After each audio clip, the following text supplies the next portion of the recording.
Доброго времени суток, уважаемые! Я рад вас приветствовать на канале ДК-82. В последнее время так сложилось, если я выбираюсь на природу, в поход, на рыбалку, то мне не хочется заморачиваться с готовкой. Не хочется разжигать костер, учитывая, что сейчас пожароопасный период, тем более не хочется готовить какие-то сложные, требующие временных затрат и множество продуктов, блюда типа рагу, плов, борщ и все такое прочее. Самый, конечно, простой вариант — взять с собой бутерброд и термос с чаем. Прогулялся по лесу, или прокатился на велосипеде, или просидел несколько часов с удочкой на реке, соответственно, проголодался, достаешь из рюкзака термос, сало, хлеб, перекусил и погнал дальше. Еще один вариант — это взять с собой консервы. Например, гречку, или плов, или по классике тушенку. Консерву, конечно, можно съесть холодной, но лучше разогреть. У меня есть небольшая газовая горелка. Это девайс проверенный. На ней без проблем можно готовить, жарить, парить, варить, все что угодно, пока газ не кончится. Но все-таки горелка, газовый баллон для нее и соответствующая посуда имеют определенный вес и занимают в рюкзаке определенный объем. И вот я решил попробовать новый для себя способ и приобрел вот такую вот штуку. Это аналог легендарной армейской карманной печки Esbit, которой снабжались солдаты вермахта в период Второй мировой войны. Печка эта работает на сухом горючем, что позволяло без особых трудозатрат разогреть пищу, вскипятить воду, причем в холодное время года тоже. При этом нет дыма, который мог выдать местонахождение солдата, и после прогорания сухого горючего не остается никаких следов место пребывания человека, скажем так. Как турист, как человек, который любит природу, я вижу в этом большой плюс, то есть использование сухого горючего. Потому что, во-первых, такой способ позволит избежать появления нового кострища, которые порой уродуют очень живописные уголки природы. И во-вторых, это сводит к минимуму вероятность возникновения лесного пожара. Но давайте уже перейдем непосредственно к печке. Как я уже сказал, это не оригинал, это реплика. Приобретал я ее на AliExpress за смешные 300 рублей. Ссылку, как всегда, оставлю в описании. И, кстати, также оставлю ссылки на оригинальный сайт и YouTube канал компании Esbit. Печка легко раскладывается и фиксируется с помощью таких вот специальных выступов. Сначала в промежуточном положении и потом уже полностью открывается. Это нужно для того, чтобы можно было разместить на ней посуду разных размеров.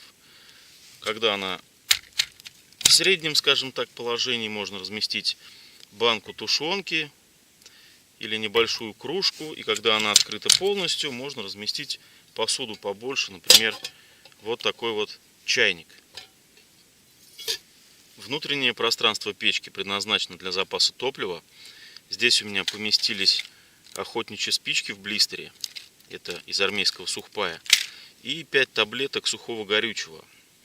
Оригинальное горючее Esbit имеет форму прямоугольника, но его не так-то просто найти, естественно, оно дороже. При этом, как сообщают пользователи, оно дольше все-таки горит и не издает неприятного запаха, в отличие от отечественного сухого горючего. Что касается габаритов, как я понял, оригинальная армейская печка Esbit имеет размеры 10 на 8,5 на 2 сантиметра. И в полностью разложенном виде имеет высоту 5,5 сантиметров. Вот у этой китайской печки размеры чуть поменьше, длина 9,5, ширина 7,5. Здесь также 2 сантиметра и также в высоту, как у оригинала, 5,5 сантиметров. Толщина металла и там одинаковая, примерно полмиллиметра. Итак, настало время первых полевых испытаний. Я как раз проголодался, нагулял аппетит и сейчас попробую на этой печурке приготовить себе обед. Разогрею банку плова с говядиной от канала Консерваторы и вскипячу чай. Буду кипятить вот в этом штатном армейском кружке-котелке армии Швеции. Это нержавейка, толщина стенок примерно 1 миллиметр. Налью, пожалуй, до миллилитров 400, не больше. Полностью не буду наливать. Куда мне столько чая? Ну и в саму печку я положил кусочек фольги, для того, чтобы, когда сухое горючее прогорит, на печке не осталось никаких следов нагара.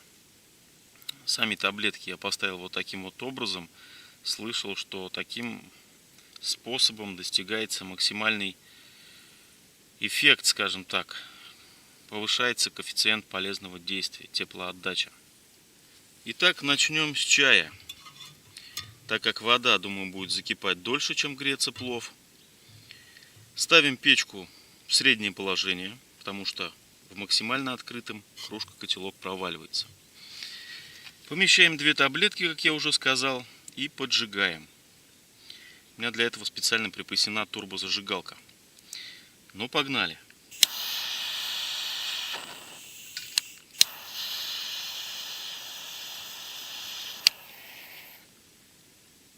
Ага, загорелось. Ставим котелок и засекаем время. Честно говоря, я удивлен. Прошло 4 минуты. На дне уже появились пузырьки. По-моему, вода скоро закипит. Так, вот у меня крышки нет для котелка.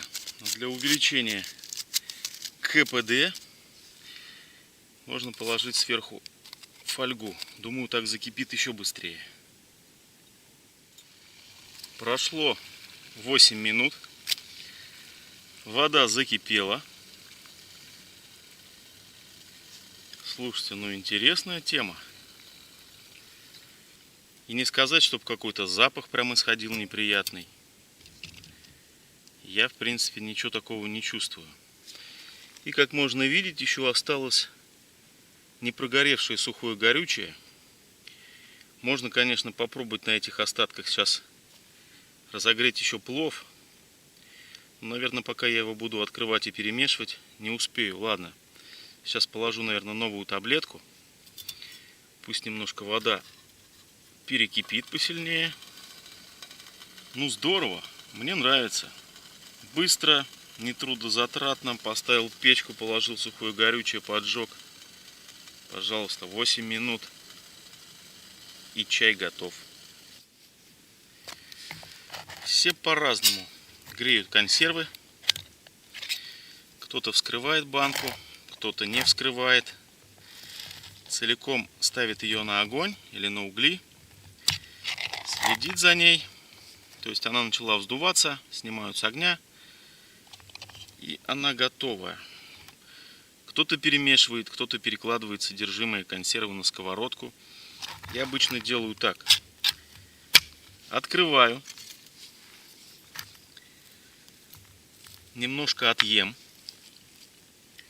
Надо же проверить на вкус.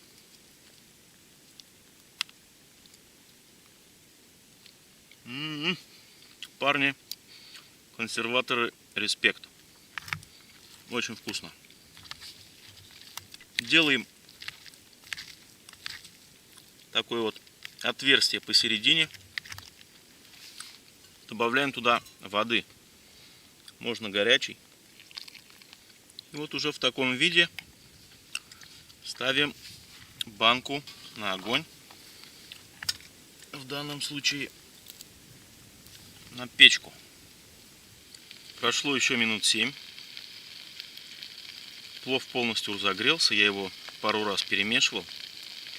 Все содержимое прогрелось равномерно. Даже снизу ничего не подгорело. Причем банка не так уж и сильно нагрелась.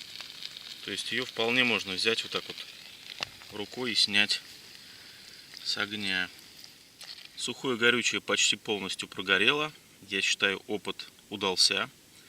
То есть 3 таблеточки сухого горючего для приготовления перекуса на природе. Это вполне нормально. То есть мы вскипятили чай, разогрели плов. И даже вот еще осталось.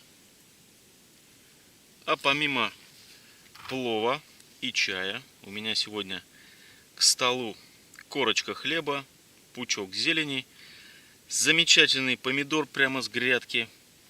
Ну, давайте посмотрим, что произошло с печкой. Убираем фольгу. Печка действительно осталась чистой.